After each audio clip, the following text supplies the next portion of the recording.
everybody, Jimmy Rainsford here at Drumeo, and I want to just give you 5 tips for being a self-taught drummer. This is something very important to me because I am a self-taught drummer. I've never had a lesson. I've been playing for around 16 or 17 years, and now I'm a professional drummer, and I'm making a living off playing music. So these 5 tips I'm going to give are some things that I stuck to when I was learning how to play drums, and it really helped me. Okay, so the first tip I want to talk about is playing with your favorite records and your favorite albums, your favorite songs. Just stick on headphones, listen to your favorite band. You could have a favorite band or a favorite album at the time, and get behind the kit and just start playing along to it, you know. Any style of music, whatever style of music you're into, put it on, play along to it, figure out what the drummer is doing, maybe do your own spin on it, play out full albums. Like something I used to do was put on a full album and just play it through, you know, even if I didn't play it fully right, play it through. Like if you know the album already, that's half the battle, you know, play along to it.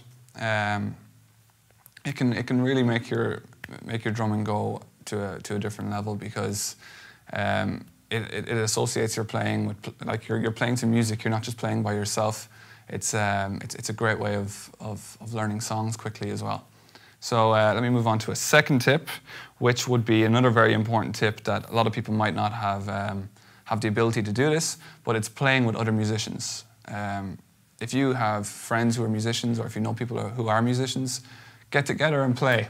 You know, it's as simple as that. Start a band even as well. And the reason I would say this is because when you start playing with other musicians, or start even playing in a band and you start writing music together, other people who are playing with you can really pick out your faults. You know what I mean? They can really pick out if you're playing certain parts badly, or if you're not playing to the music properly. Having other musicians in the room can really tell you that and can really make you focus on those things. And also playing with other people and looking at other people playing with them can really make you like sit back in the groove more, maybe more pocket. Be able to listen to other players when you're playing live, not just listen to yourself.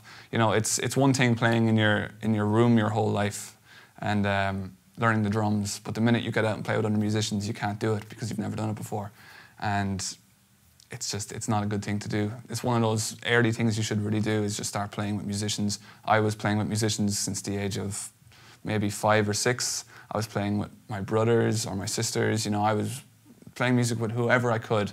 Any musicians I could find, I was playing with them because it really helped me become a musician and not just a drummer.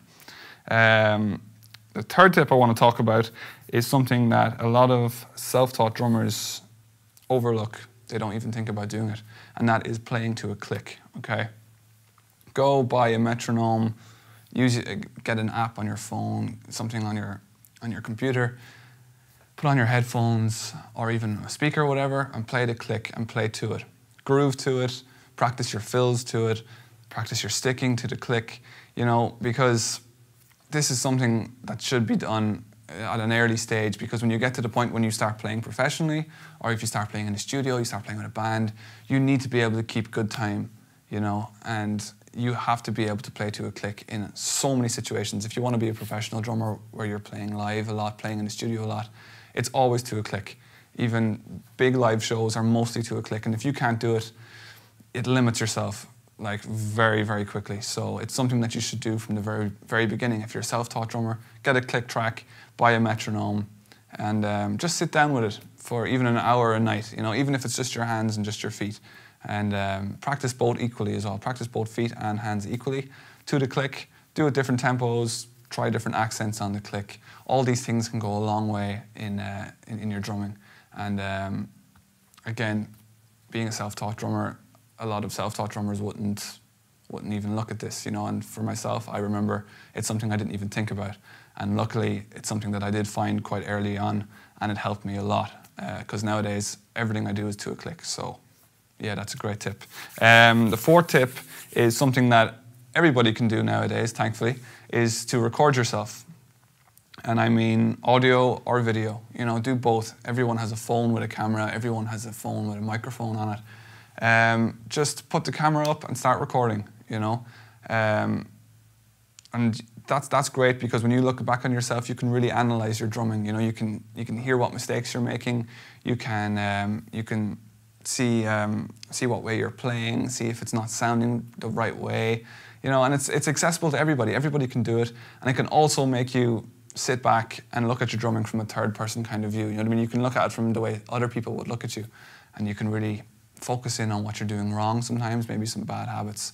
You know, it's a great tip, and a lot of people, again, they won't think of doing that. They'll just stick to themselves playing, and maybe in their room or something. They won't even think about recording themselves, and they might not realize the mistakes they're making. So grab your phone, grab a camera. There's loads of things you can do to record yourself nowadays. So go and do it, because it can help you a lot. And the last tip I want to talk about is, again, something that I didn't do until only maybe around 5 or 6 years ago, and I should have done it a lot earlier, and that was listening to every style of music. For me personally, I got stuck into one kind of music, one genre, and I didn't want to even think about any other genre. You know, especially when I was a teenager, I was into like rock and metal music, and I didn't want to play anything else. And I didn't realize it, but it was limiting my drumming, completely limiting it. And one day, I think when I was around 16 or 17, I heard a John Mayer song, and I heard the groove on the song. I think it was Steve Jordan playing. And it just completely changed my idea of playing the drums, completely changed my idea of listening to music as well. You know, it was something that I didn't even think about. I thought, oh, these songs are pop songs, they're easy songs, don't want to listen to them. But it really made me realize how important that style of music is. And then it made me open up to every other music. You know, every other style of music, whether it be jazz fusion, rock, pop. It kind of made me hone in more on metal as well. I started to think about my own metal drumming and everything. I just kind of became a drummer that wanted to play everything, and it made me go to a completely different level of drumming, and started to listen to other drummers and appreciate everybody and appreciate music and not hate music just because I can hate it, you know. A very, very important tip that everyone should start doing straight away. If you're not doing it, start doing it. And a little bonus tip as well is something quite important as well is just being yourself. It's a piece of advice that you hear a lot of, but a lot of people just won't do it. Everybody wants to be some drummer. Like if you have a favorite drummer, for example, my favorite drummer when I was younger was Lars Ulrich. That's all I wanted to be. I wanted to be Lars Ulrich, you know. I wanted to be playing Metallica songs. That's who I wanted to be. And quickly it kind of became like, it wasn't working for me, you know. And I kind of started to realize I want to be more myself. I want to be a drummer who like is innovative, you know, and makes up my own grooves, my own rhythms, and kind of puts my own mark on music and my own mark on the drumming community around the world. Yeah, it should be something that you look at straight away, you know. Try and be yourself. Try and do your own thing, you know, because nowadays there's music is accessible everywhere, and drummers are accessible everywhere, you know, and there's too many people trying to be the same person. Be yourself, and that's how you're going to get heard a lot quicker. Yeah, so I hope you can take all these tips and use them, especially if you're a self-taught drummer. Remember these tips, you know, because they can really help you a lot. And if you liked this video, you can go to the link below this video and you can subscribe to Drumeo Edge, where you get 30 days free and you get loads more content, loads more lessons, just lots of cool stuff. So yeah, go and check it out. I'm Jimmy Rainsford, and this is Drumeo.